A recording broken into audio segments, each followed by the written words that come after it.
હાય friend, Gujarati cooking ચેનલમાં તમારું સ્વાગત છે. હવે આજે આપણે બનાવીએ છીએ પકોડી. પણ આ પકોડી છે ને જરા અલગ રીતે આપણે બનાવી છે. જે ચણા બાફ્યા છે ને એને આપણે ક્રશ કર્યા છે અને કેવી રીતે ખાવાના છે એ અલગ રીતે બતાવી રહું છું. હવે સરસ મજાની પકોડી બની ગઈ છે. તો એના માટે અહીંયા આપણે સૌથી પહેલાં બટેકા છે. તો પ્રમાણસર બટેકા લઈ અને આપણે 3 સીટી મારી લઈશું એટલે બટેકા સરસ મજાના ચડી જશે.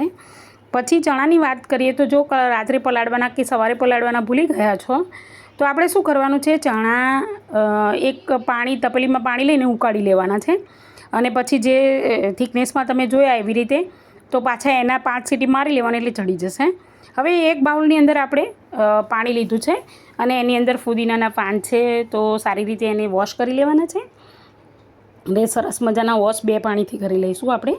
તો આ વોશ કરવાનું કારણ એક જ છે કે અંદર જીવાત કે કંઈ હોય ને તો કંઈક અથવા તો ઘણા બધાના હાથ અડેલા હોય એટલે થોડી ઇન્ફેક્શનની પ્રોબ્લેમ રહે ના, અને આમે ચોખ્ખું ખવાય એ માટે આપણે કોથમીર અને ફુદીનો બંને સાફ કરી લઈએ. આવી રીતે સરસ 2 પાણીમાં ધોઈ લેવાનો છે.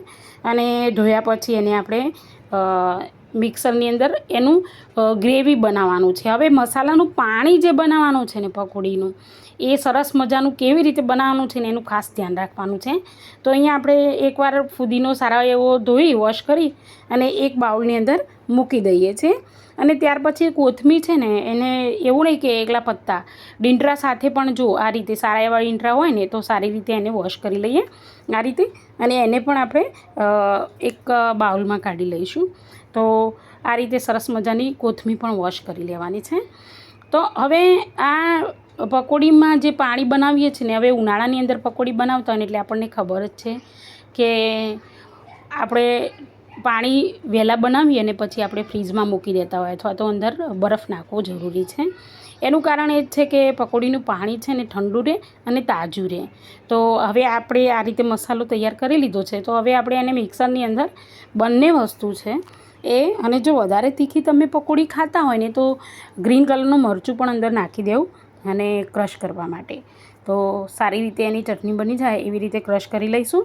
તો સરસ મજાની બની ગઈ છે. જુઓ તમે, સરસ ક્રશ થઈ જાય પછી એક બાઉલની અંદર આપણે ફરીથી પાણી લઈશું. એની અંદર થોડો બરફ નાખવાનો છે અને હવે પકોડીનું પાણી બનાવીએ છીએ આપણે. હવે આ પાણી એ લેટેસ્ટ વસ્તુ છે પકોડીમાં. એમ કે પાણી બહાર જેવું બનતું નથી, એવું કેમ બની જ જાય, કેમ ના બને. તો અહીંયા આપણે છે ને જો જે ચટણી બનાવી હતી એ અંદર એડ કરી છે અને સારી રીતે એને હલાવી લઈએ છીએ. જો એનો કલર જ કહી દે છે કે સારું એવું પાણી બનવાનું જ છે, એવા કોન્ફિડન્સથી કામ કરવાનું છે. હવે આપણે જે પકોડીનો મસાલો છે એ એડ કર્યો છે, થોડો ચાટ મસાલો એડ કર્યો છે, થોડું મીઠું આપણે જે સિંધવનું મીઠું છે એ એડ કર્યું છે, અને એક વસ્તુ કે જલજીરાનું એક પેકેટ નાખી દેવાનું મિત્રો. એટલે બહારની પકોડી છે ને એનો ટેસ્ટ પણ તમે ભૂલી જશો. એટલું સરસ મજાનું પાણી બની અને તૈયાર થઈ જશે. જુઓ તમે, સરસ મજાનું એને એકવાર ટેસ્ટ કરી લેવાનું. તો અહીંયા બટેકા છે બોઇલ થઈ ગયા છે. હવે આપણે એને એક એક કાઢી અને એની છાલ કાઢી નાખીશું. તો સરસ મજાના બટેકા બની ગયા છે અહીંયા. હવે ચણા જ્યારે પલાળ્યા છે એને હવે 5 સીટી મારી લેવાની એટલે સારી રીતે ચડી જશે. હવે જો આ રીતે પણ બટેકાની છે ને આખી છાલ નીકળી જાય છે. ગરમ હોય ને તો આ રીતે ઉપરથી તમે કરશો ને એટલે સરસ મજાની, કારણ કે આપણે સીટી વધારે એક વગાડી છે જેથી કરીને ક્રશ કરવામાં જલ્દી પતે.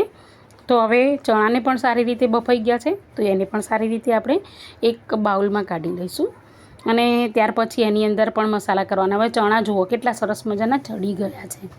તો હવે ચણાને ક્રશ કરવાના છે, પણ એ પહેલાં આપણે એમાં મસાલો કરી લઈએ. તો મેં અહીંયા ફુદીનાની ચટણી અને મીઠું એડ કરી લીધું છે, બીજું કંઈ નાખ્યું નથી. હવે આવી રીતે દસ્તો લઈને આપણે ઝીણા ચણાનો ભૂકા જેવું બનાવી લેવાના આ રીતે. અને પછી એની આપણે બટેકાના જે બનાવ્યા છે ને એની અંદર એડ કરવાના છે. અને સારી રીતે એડ કરી લીધા પછી એને મિક્સ કરી લેવાનું છે. તો આની અંદર પણ મિક્સ થઈ જાય ને બધું, એના પછી આપણે મસાલો કરવાનો છે. મસાલામાં ખાસ ધ્યાન રાખવાનું છે કે જલજીરાનો મસાલો પણ નાખવાનો છે, પકોડીનો મસાલો પણ નાખવાનો છે અને ચાટનો મસાલો પણ નાખવાનો છે. અને આ રીતે પકોડી ભરવાની છે. તો ફરીથી મળીશું આવતા વિડીયોમાં. ત્યાં સુધી રજા લો.